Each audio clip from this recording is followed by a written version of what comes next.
कर्मण्येवाधिकारस्ते मा फलेषु कदाचन मा कर्मफलहेतुर्भो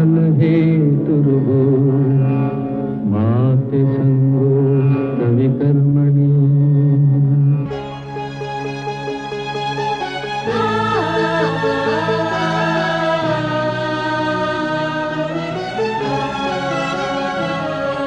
ये औरत है कुदरत का अनमोल तोहफा, ये ममता का सागर मोहब्बत का दरिया है, हर नस्ल हर देश पर कर्ज इसका बनाया गया, त्याग को फर्ज इसका। मगर इसकी दुनिया ने कीमत न जानी, मगर इसकी दुनिया ने कीमत न जानी। अजब दास्तां है, अजब है कहानी।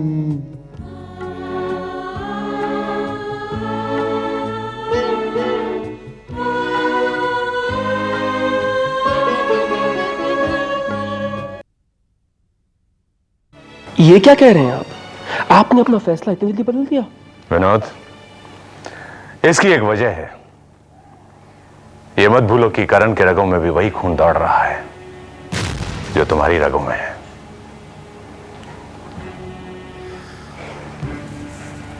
विनोद, बाबूजी मेरी बात अच्छी तरह से समझ गए। मैं चलती हूँ, बाय।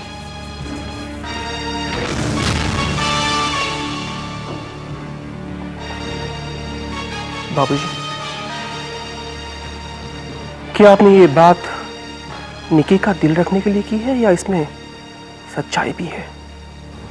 अगर इसमें सच्चाई है बाबूजी, कहीं ऐसा तो नहीं है कि फिर से आपके दिल में करण के लिए हमदर्दी पैदा हो गई हो?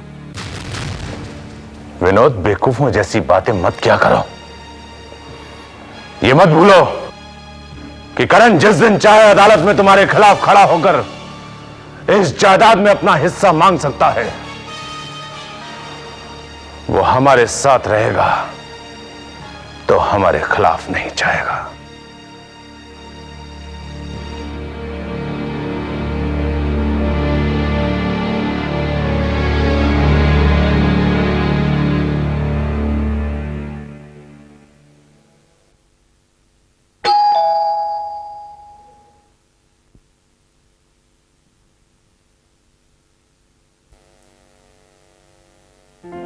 अरे कुसुम बेटी, कैसी हो मम्मा? मैं ठीक हूँ बेटा, चलो ठीक हूँ। अंदर आओ। आपने बुलाया? हाँ बेटा, मैंने बुलाया था। आओ। क्या बात है? पता नहीं बेटा, तेरे डैडी का फोन आया था। उन्होंने कहा कि कुसुम को यहाँ बुला लो, वो भी यहाँ आने वाले हैं। मगर ऐसी क्या बात है? ये तो उनके आने पे ही पता चलेगा। मैं देखती हूँ।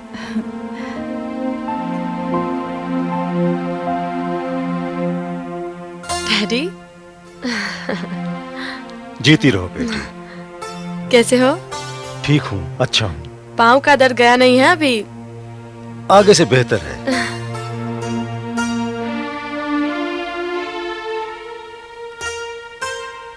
विक्रांत कहीं नजर नहीं आ रहा? अभी बाहर गया है, आता ही होगा। लेकिन बात क्या है?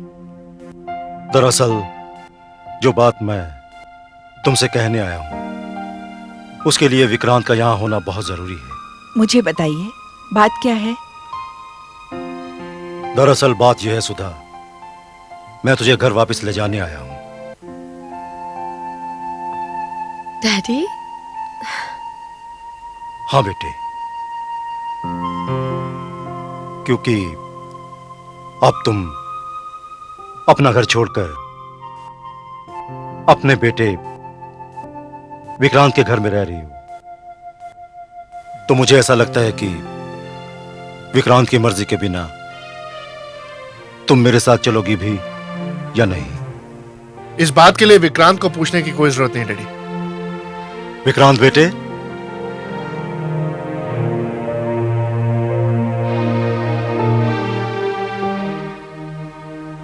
डैडी, मैं माँ को उस घर से यहाँ इसलिए लाया था क्योंकि मैंने महसूस किया था कि माँ उस घर में बहुत अकेली है और हमारे डैडी कहीं खो गए हैं। लेकिन अब तो हालात कुछ और है।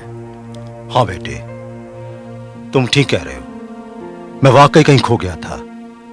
अपनी जिद, झूठे घमंड में मैं ये भूल गया था कि मैं एक पति हूं, एक बेटी का बाप हूं, एक बेटे का बाप हूं। बेटे, अब जब तुम्हें यह एहसास हो गया है कि तुम्हें तुम्हारा खोया हुआ डैडी मिल गया है, तो बेटे पुरानी बातों को भूल जाओ और मुझे माफ कर दो। डैडी, ये आप? हाँ बेटे, आज मुझे मेरा खोया हुआ परिवार वापस मिल गया है।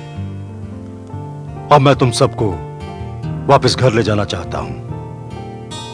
इस दौरान मैंने बहुत कुछ खोया है जो शायद मुझे कभी हासिल ना हो सके। बेटे, तुम हमारा भविष्य हो, हमारी उम्मीद हो, हमारे बुढ़ापे की लाठी हो। बेटे, आज तुम्हारा बाप तुमसे कुछ मांगना चाहता है। ये आप क्या कह रहे हैं डैडी? आपको मांगने की कोई जरूरत नहीं, क्योंकि आपकी हर इच्छा का पालन करना मेरा फर्ज है। आप सिर्फ हुक्म दीजिए। जीते रहो मेरे बेटे विक्रांत। बेटे, मैं दो खुशियों को फिर से महसूस करना चाहता हूं। हालांकि यह मुमकिन तो नहीं है कि कुसुम और करण के दोबारा फेरे हों और मैं फिर से अपनी बेटी को घर से विदा कर सकूं, मगर यह तो मुमकिन है कि करण खुद आकर कुसुम को विदा करके ले जाए जहां से उसे विदा होना था। क्यों बेटी, मैं ठीक कह रहा हूं ना? हाँ डैडी, आप बिल्कुल ठीक कह रहे हैं। बेटी को तो बाप के ही घर से विदा होना चाहिए। डैडी, मम्मी आपके साथ में आए या ना आए, लेकिन मैं आपके साथ में जरूर चलूंगी। वाह, मैं भला क्यों नहीं चलूंगी? क्या तू नहीं जानती बेटी, मैं तो इस घर में सिर्फ अपना शरीर लेकर आई थी, अपने प्राण तो उस घर में छोड़ आई थी। लो, अब तो मम्मी भी तैयार हो गई है। हाँ डैडी, हम सब चलेंगे। हाँ बेटा। लेकिन आपने वो दूसरी बात तो बताई ही नहीं। दूसरी बात विक्रांत की सगाई। क्या? विक्रांत की सगाई? मैं विकास के घर गया था मुआफी मांगने। अब तो सारे गिले शिकवे दूर हो गए हैं और उन्होंने मुझे मुआफ भी कर दिया है और सगाई के लिए तैयार भी हो गए हैं। अब तो विक्रांत की सगाई की तैयारी करो। अरे देखो देखो देखो, विक्रांत को शर्माना भी आता है। शर्माया नहीं है वो गया है पिंकी को खुशखबरी देने।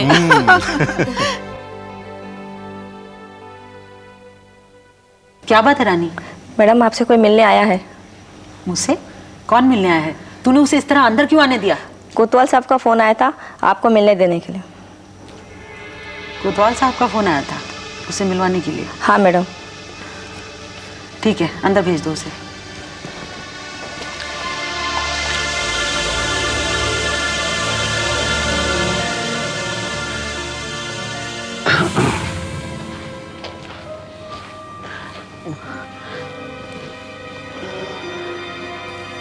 क्या हो, मुझे देख के इस तरह डर क्यों गई? जगताप, तेरे यहाँ आने से मुझे डर लगता है। क्यों आया है तू? अरे इसमें डरने की क्या बात? वो कोतवाल ने मुझे आने में मदद की। अरे उसने ग्रीन सिग्नल दिखाया तभी तो मैं आ गया तुझसे मिलने। ठीक है, मगर तू क्यों आया है यहाँ? नम्रता, तू जानती है मैं तो किस आग में सुलग रहा।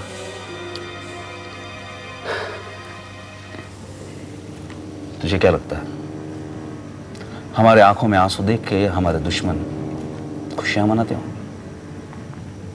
नहीं नम्रता, नहीं, ऐसा बिल्कुल नहीं। अब मुझे तो लगता है कि ऊपर वाले का इंसाफ भी हमारे साथ है। वो कैसे? नम्रता, मैंने सारा इंतजाम कर दिया, किसी को कानो कान खबर नहीं होगी। और बाद में हमारे सारे दुश्मनों का काम। मगर तूने क्या इंतजाम किया है? वो पिंकी उसका काम तमाम करने के लिए मैंने तिवारी को फिट किया है और तिवारी का काम मैंने अपने जिम्मे लिया है। तिवारी का काम? कौन सा काम? मैं जानता हूं उसका शिकार कौन है। उसका शिकार है मनाली।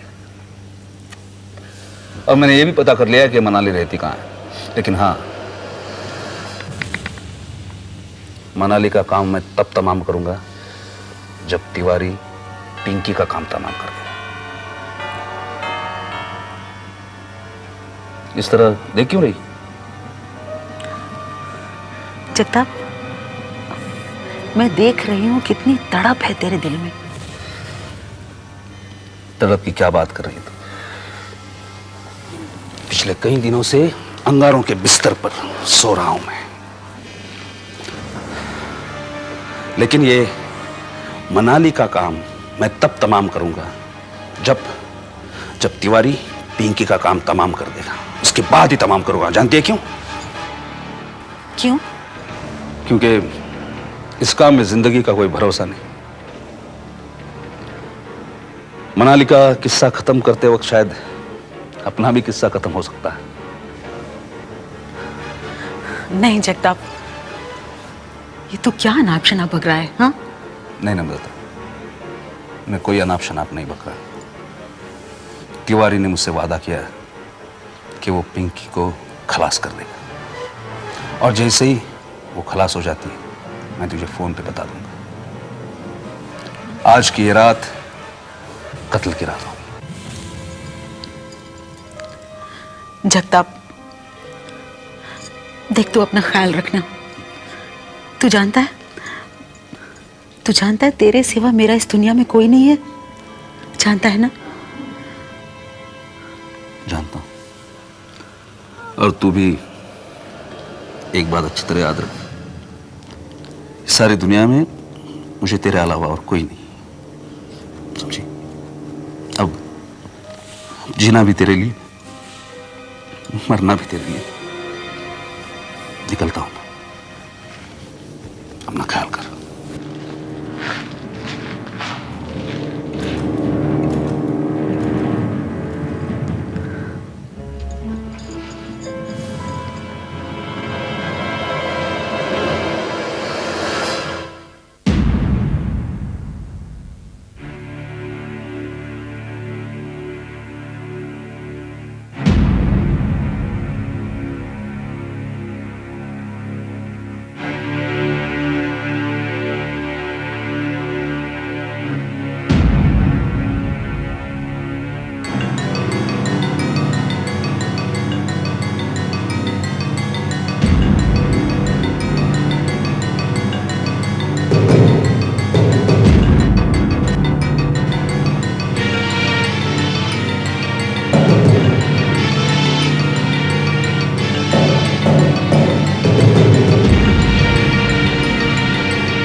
तुम? ठाकुर साहब, सुना है जब सूरमा राजपूत युद्ध के लिए जाते थे तो राजपूतानियां उन्हें अपने हाथों से तलवार निकाल कर देती थी, उनके माथे पर तिलक लगाकर उन्हें विदा करती थी। हाँ, यही परंपरा थी हमारे वंश। लेकिन आज तो आप यहाँ से चुपचाप बिना किसी को कुछ बताए किस युद्ध पर जा रहे हैं? हाँ सुधा, ठीक कहा तुमने। मैं युद्ध क्षेत्र में जा रहा हूं। सोचा था वहां से लौटकर तुम्हें सब कुछ बता दूंगा, मगर अब जबकि तुमने सब कुछ देख ही लिया है तो तुम्हें बताना ही पड़ेगा। इस युद्ध क्षेत्र में किसी की जिंदगी भी जा सकती है। मगर आपको इसकी जरूरत क्यों पड़ी? हाँ सुधा, ये युद्ध मैं अपने आत्मसम्मान और अपनी आत्मरक्षा के लिए लड़ रहा हूं, क्योंकि इस वक्त हमारी होने वाली बहू पिंकी पर खतरे के बादल मंडला रहे हैं और मैं इसी खतरे से निपटने के लिए जाऊं। मगर इसकी जरूरत क्यों पड़ी आपको?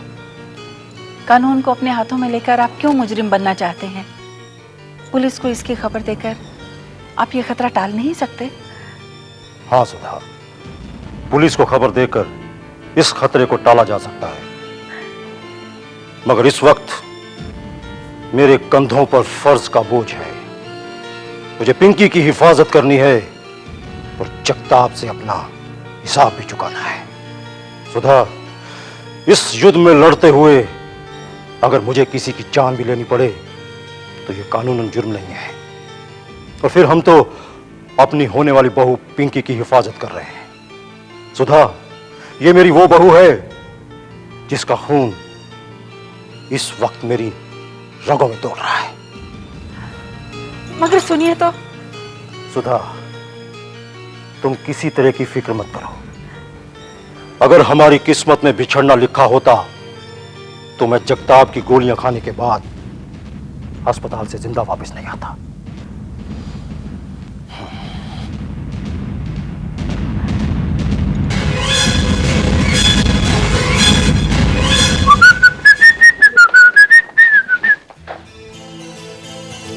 वाह वाह वाह वाह। ये वाह वाह क्यों कर रहे हो तुम? पहली बार मुझे देख रहे हो? नहीं नहीं नहीं, देखा तो हजारों बार है, लेकिन क्या है, हर बार देखने की हसरत और बढ़ती जाती है। अच्छा राजेश, ये बताओ कि मर्द लोग यूं ही वाह वाह करते हैं कि औरत वाकई काबिले तारीफ होती है? देखो प्रगति, मैं दूसरी औरतों के बारे में नहीं जानता कि वो तारीफ के काबिल होती है या नहीं, लेकिन हाँ, तुम्हारे बारे में इतना जरूर कह सकता हूँ कि तुम वाकई काबिले तारीफ हो। अच्छा, लेकिन जरा मुझे ये तो बताओ कि तुम कहाँ जा रही हो? और कहाँ, पंडित की दौड़ मंदिर तक। ओह, तो तुम मंदिर जा रही हो? जी नहीं, मैं अभी अभी मंदिर से आई हूँ।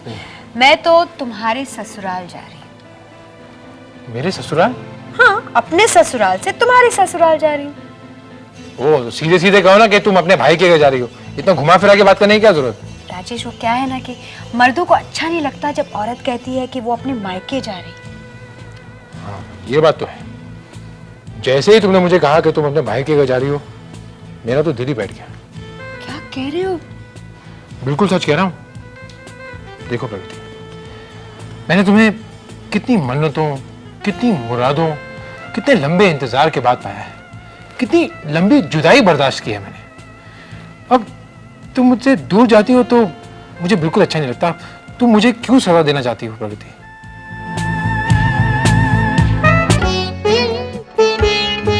है दुनिया में इंसाफ की ये निशानी, अजब दास्तां है, अजब है कहानी। औरत, औरत